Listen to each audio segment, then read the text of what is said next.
تكلم الناس في المهد وكهلا وإذ علمتك الكتاب والحكمة والتوراة والإنجيل وإذ تخلق من الطين كهيئة الطير بإذني فتنفخ فيها فتكون طيرا بإذني وتبرئ الأكمه والأبرص بإذني وإذ تخرج الموتى بإذني وإذ كففت بني إسرائيل عنك إذ جئتهم بالبينات فقال الذين كفروا منهم إن هذا إلا سحر مبين. إذ قال الله يا عيسى jukira ekiseera Allah wagenda okukyukira Isa nga babaka bonna bamaze okwanukula mu ngeri yaabwe ey'enjawulo naye Isa alayhi salaam nga bwe yakwata akati mu nsi muno abantu ne babeera nga babuze nnyo ku lulwe walibeerawo ebibuuzo eby'enkizo ebimubuuzibwa. jukira akaseera nga Allah subhanahu wa ta'ala abuuza Isa ibna Maryama mutabani wa Maryam amugamba udhkur jukira ni'mati ekyengera kyange alayka kye nakuteekako mwana gwe udhkur jukira ni'mati alayka ekyengera kyange kye nakuteekako Isa wa ala walidatika ne ku mukadde wo maama wo nakuwa ekyengera Isa alayhi salaam n'obeera ng'oli nabbi n'oyogera mu buto bwo n'oyogera ng'okuze. Allah subhanahu wa ta'ala agamba jukira ekiseera kye nakuteekako Isa jukira ekyengera kye nakuwa nga ggwe Isa alayhi salaam ojjukira ekyengera kye nawa maama wo iz ayattuka jukira we nakuwa support biruuhi lkudus ne mwoyo mutukuvu. Allah subhanahu wa ta'ala agamba jukira bye nakutaasa ne nkuwa amaanyi nga mpita mu mwoyo mutukuvu Jibril alayhi salaam tukallimu nnaasa fi lmahdi n'osobola okwogera n'abantu ng'oli bebi okyali ku kibaya wa kahlan n'osobola n'okwogera n'abantu ng'okuze oli muvubuka mu myaka 3 oyogera bulungi ebigambo byatuuka ng'oli bebi ng'oli mukulu. ebyo bijjukire bulungi nti byali byengera bye nakuwa ggwe kennyini ate byali byengera eri maama wo kubanga baali batandise okumuteeberezaamu obwenzi ne kibeera nga wayogera nti oli muto ki ky'oli. Allah subhanahu wa ta'ala agamba ekyengera kyange nakikuteekako okuva ng'okyali muto. Jibril alayhi salaam n'abeera nga waali akutaasa nga tumutuma abeere nga akuluŋŋamiza ensonga obeere nga maama wo omujja mu kikolwa ekyali kimuteebererezebwamu eky'obwamalaaya ebyo nga biwedde ng'okyali muto.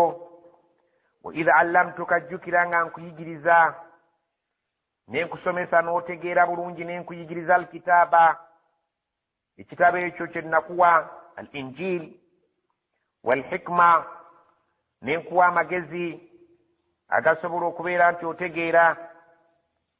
wano Allah subhanahu wa ta'ala ekigambo kitaaba ekisooka wano kitegeezwa abamanyi bakigamba nti alkitaaba okuwandiika. wa idh allamtuka alkitaaba jukira we nakuyigiriza okuwandiika n'obeera ng'osobola bulungi okuwandiika. wal hikmata nembeera nga nkuyigiriza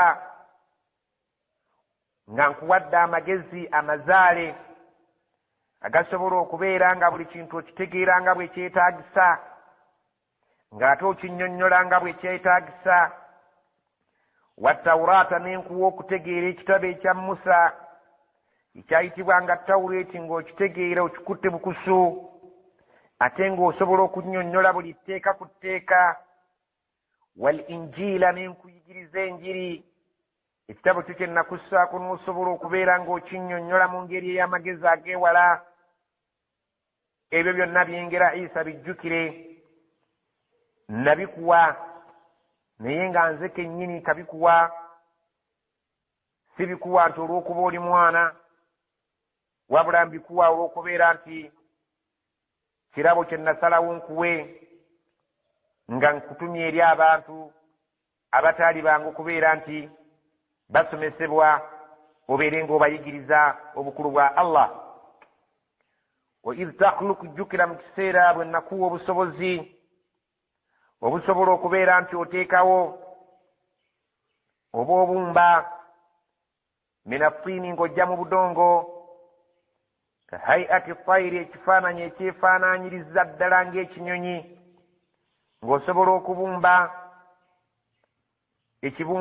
ekibumbe ekyefaanaanyiriza ekinyonyi ekyannamaddala, naye ng'ekyo okikola biidhini, olw'okukkiriza kwange. fatanfukhu fiiha, kiseera kyatuuka n'obeera ng'ofuuye mu kinyonyi kiri ky'obumbye ekifaananyi kyakyo, n'okifuuwamu omukka.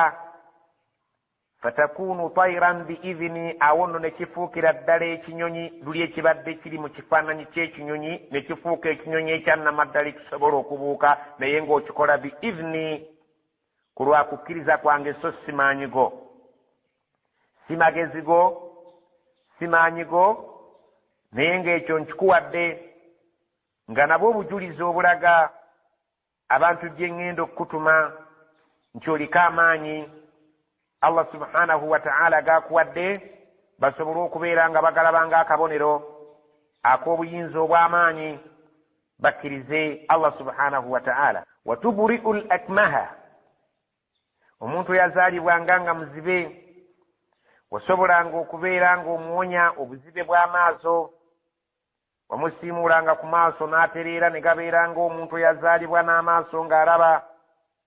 wal abrasu, abaayina emibiri egiriko olukuku, ng'osobola okumusiimuula ku mubiri gwe n'abeera ng'omubiri guddawo nga mulamu.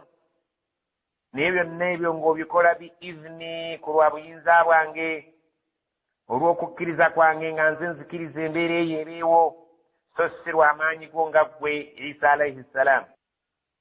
ekyo nakyakimulagize, n'amugamba nze nakikuwa kukkiriza kwange obeere ng'embeera eyo esobozesa abantu benkutumyemu okubeera nga bakkiriza olw'obubonero obwo bw'obubalaze obuli waggulu w'okutegeera kwabwe, basobola okubutegeera nti eriyo Allah nannyini buyinza. wa idh tukhriju al-mauta biidhni, jjukira ekiseera bwe walina amaanyi agasobola okubeera ng'ogenda ku ntaana y'omuntu eyabanga amaze okuziikibwa oluusi oba afudde, n'osobola okubeera ng'oyogera ku ntaana yaaveeyo n'avaayo biidhini.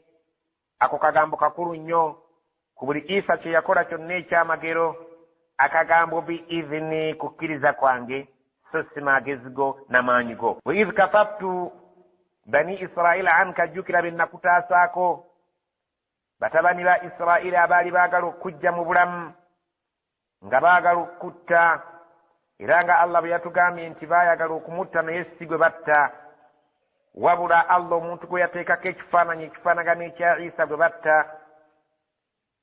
jjukira Abayisirayiri bwe baali baagala okujja mu bulamu, ne mbakutaasaako n'obeera nga gwe bassemu mulala si ggwe,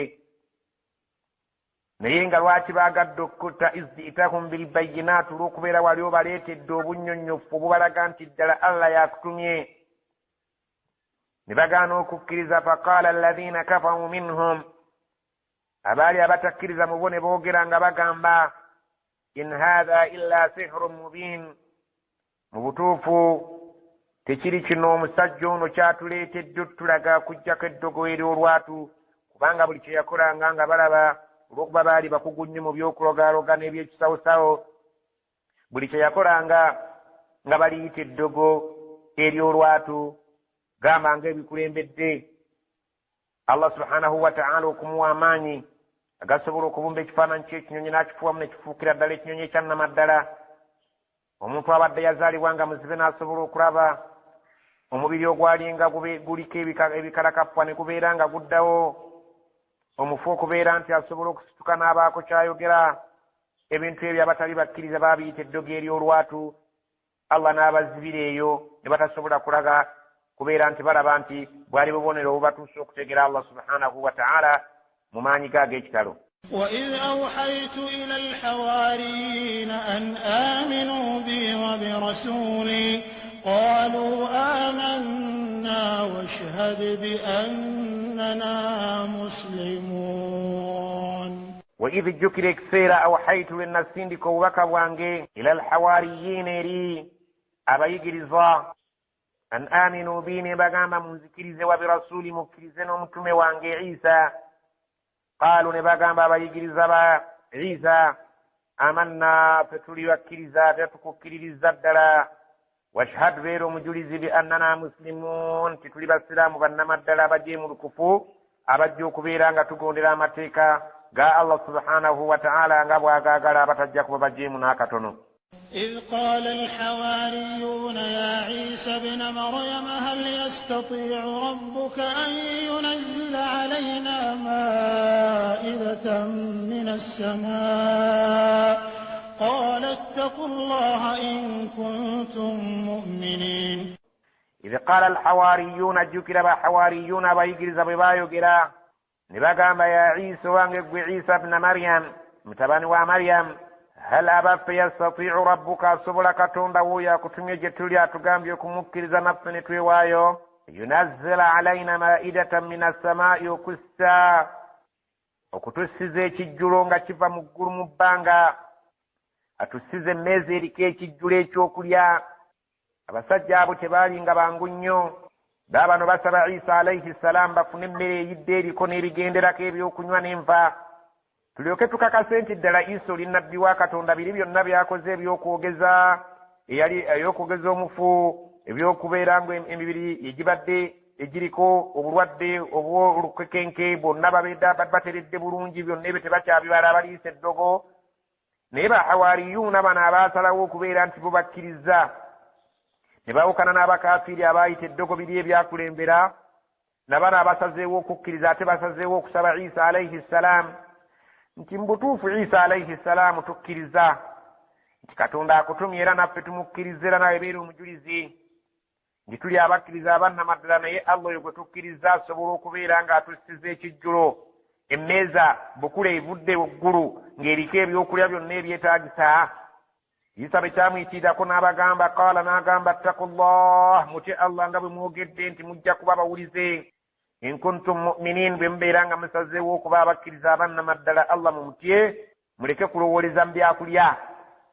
قالوا نريد أن نأكل منها وتطمئن قلوبنا ونعلم أن قد صدقتنا ونكون عليها من الشاهدين. قالوا bamuddamu ne bagamba abayigiriza abaabadde basazeewo oba abaasalawo okubeera nti bakkiriza batuufu ne bamugamba nti ffe ekikutusabisizza ekyo ekijjulo ekiteredde ekimere ekyaddala lwaki tukikusabye nuriidu an naakula minha twagala tubeere nga tulya ku kijjulo ekyo twagala naffe tubeere nga ekijjulo ekyo Allah subhanahu wa ta'ala kyaba atuleetedde tukirya bwe tunaaba tukiridde watatma'inna qulubuna emitima gyaffe gijja kubanga giteredde bulungi nnyo nga mu butuufu ddala tutegedde nti oli nnabbi owa ddala bw'onooba okitukoledde emitima gyaffe ojja kuba ogiggyemu akakunkuna wa na'lama era tujja kutegeera oluvannyuma lw'okulya ku kijjulo ekyo an qad sadaktana nti buli kyonna ky'otuleetedde ge mazima era buli kyonna ky'obadde otugamba bulijjo otugamba mazima wanakuna alaiha min ashahidin era tugenda kubeera abajulizi ku kijjulo ekyo nga kimaze okukka tulibeera abajulizi nti mubutuufu twalya ku kijjulo ekyava mu ggulu nga kyonna kiri tayaali era abantu musaanidde okukkiriza Isa ffe abaakirabako kyali kya mazima ddala Isa yali wa mazima. قال عيسى ابن مريم اللهم ربنا أنزل علينا مائدة من السماء تكون لنا عيدا لأولنا وآخرنا وآية منك وارزقنا وأنت خير الرازقين.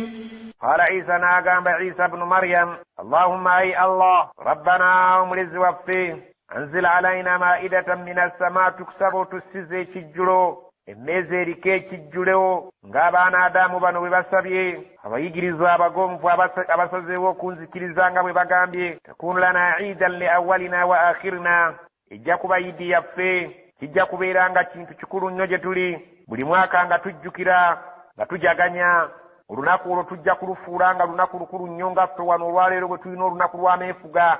Kijja kubeera nga buli mwaka kifuuse ekijjukizo ekinajjuukirirangako obukulu bw'ensonga eyo. Li awwalina wa akhirina, kuffe abaliwo abasobodde okukiryako n'abo abaliddawo. Wa ayatan minka, tekajja kuba akabonero akannamaddala kakukunavu akavudde gy'oli akakakasa obwannabbi woono. Ffe tujja kubeera nga tumatira era nga tumatidde tulibuulira n'abajjwa n'abazzukulu nti ddala kyali kyekyo. Warzuqna, tukusaba otugabire, sigale nga gwe mukama waffe atugabirira. Wa anta khairu raziqin, tukimanyi bulungi nti gwe omugabiriza asinga abagabirira bonna obulungi.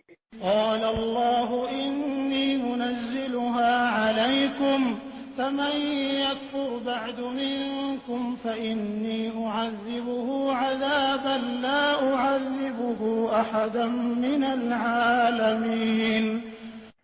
قال الله ناغامبا إني منزلها عليكم, ngenda kukibasiza, ngenda kubasiza ekijjulo ekyo nga kiri ku mmeeza nga bwe mukisabye. Faman yakfur ba'du minkum, naye oluvannyuma lwakyo omuntu anaawakanya n'afuuka omukaafiri n'abeera nga ate yeekyusiriza mu kitinga embazzi ne yeesuulirayo ogwa naggamba. Fa inni u'adhibuhu 'adhaban la u'adhibuhu ahadan min al'alamin, ngenda mazima ddala okumubonereza nze Allah ekibonerezo kye sibonerezangako kitonde kyonna mu bitonde bye nali ntonze. Allah subhanahu wa ta'ala bw'atyo bwe yasalawo okubeera nga akkiriza ataase nnabbi we Isa alayhi salaam nga bwe yamugambye nti jjukira ebyengera bye nzize nkuwa. Ekyo kimu ku byengera Allah kye yamuwa, okubeera nti amusiriza ekyo ekyamusabibwa, abantu basobole okubeera nga batereera emitima gyabwe, basobole okubeera nga bakakasibwa bwannabbi bwe. Ne Allah subhanahu wa ta'ala n'amuganja kikola nga bw'osabye. Tuyigamu nti obukulu bw'okusaba kintu kikulu nnyo, n'ekyo ky'otasuubira nti kisoboka bw'oba okisabye Allah kisoboka, kubanga Allah yagamba munsabe ndi kumpi, mpulira okusaba kw'omuntu aba ansabye, mwe munsabe nja kubaanukula.